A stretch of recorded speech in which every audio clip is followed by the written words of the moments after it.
first thing I want to teach y'all is how to use your imagination properly. And they never taught us this in school. They never taught us how to do this in church, really. But we have an imagination for a reason. You need to meditate on why you have an imagination. Why can you imagine a better life for yourself? And why can you imagine a worse life for yourself? And why do we even have this ability? Is it just a fugazi?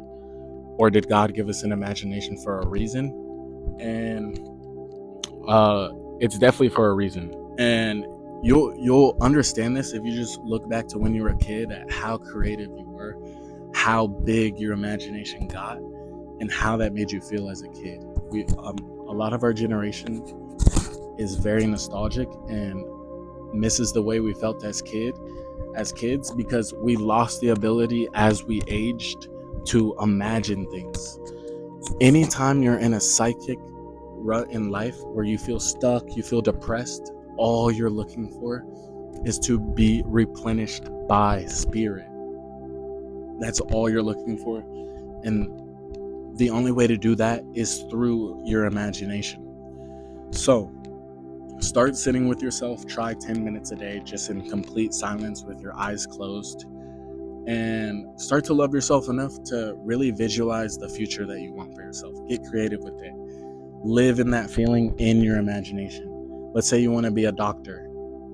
Okay, what would it feel like to be a doctor? Well, I'm in my white coat. I'm taking care of my patients. I'm doing the surgery. What car would you get with your first paycheck? Where would you go? Imagine yourself walking through the aisles of the hospital. You can be as creative as you can, because the more you build this image of what you want inside your head, the more you're going to intuitively start to move towards that goal. And it's not even that you're just going to start moving towards it. That goal is going to start moving towards you. That's magneticism. That's how it works. But a lot of people's problems is they can't see the image clearly because their mind is filled with tits and ass. Their mind is filled with a bunch of external shit that the world pushes onto us, that makes us go further away from our natural self, our natural vibration. A lot of the things you think you want aren't even what you actually want. We have a lot of illusions in our mind, and I know it's the tricky part working through all that, but that's what sitting with yourself does. You start to remove all the psychic debris that doesn't even serve you. And you start to walk around a little less scared, a little less fearful. Because when you fulfill this inside your imagination, you remove this tension that's happening. Your anxiety for the future gets removed. This tension gets dropped. Why? Because you fulfilled it in your imagination. You're living it out right now. You don't need it anymore. You already have it. So this is how people who manifest in life and who are super successful, they do this whether they know it or not. People who are really successful with what they do, they always go back to the image. They don't go to anything else. They're not worried about external problems. They're only worried about this image that they have in their head. And this is why even atheists get rewarded, and no one talks about this, because atheists who are successful, rich, abundant, and just have a good life, they had faith in the image that they created in their head, and God rewarded them for that. Even if you believe in God or you don't believe in God, you can have the life you want if you stick to this image in your head. But don't get distracted. Don't let the image start to fill up. Don't let your mind start to fill up with all these other worldly desires that we have. Tits and ass, food, gluttony, pride, any of the 7 deadly sins. You have to figure out which one you're overdosing on and how you can bring it down a little bit. Most humans today are overdosing on all 7.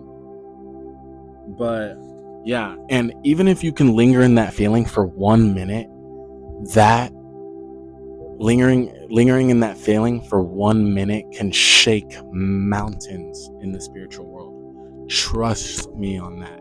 And the more you linger in the feeling, the more it's going to come to you. Don't slip off the feeling. If you slip off the feeling and start going back to your old habits, like the devil famooses you into doing, then you're going to lose sight of that image that you've started to build. But once you start to build this image more and more clearly, it's going to start to come towards you. You don't even have to chase it anymore. Trust me on that. And an analogy I like to use to help people understand this is like, think about like, oh, how many red cars did you see on the highway today? You probably can't think about it now, but if you started to think like, okay, next time I go on the highway, I'm going to think of red cars. It's not even the fact that you're going to start to notice more red cars. It's they generate in the matrix for you. That's how this shit works. And once you can really grasp this, then I promise you, bro, when you fulfill this in your imagination too, you're going to start to walk around life with this new energy. Your balls are going to drop a little deeper. You're going to go up to that girl you've always wanted to talk to. You'll be in the gym and you'll be like, you have a whole new energy and this new confidence that you built up because you're starting to linger in this feeling of being a winner. That's how manifestation works. And I hope this resonates with at least one person and helped at least one person, because if I just help one person, then I did my job. But trust me when I tell you, dude, people who are close to this image inside their head, they have a certain glow about them. A lot of men are purposeless nowadays because they don't have an image of what they want inside their head. The world has led them astray. And I'm here to help you get back on that because I want to see y'all get successful. But yeah, all love. Hope y'all have the most beautiful life ever.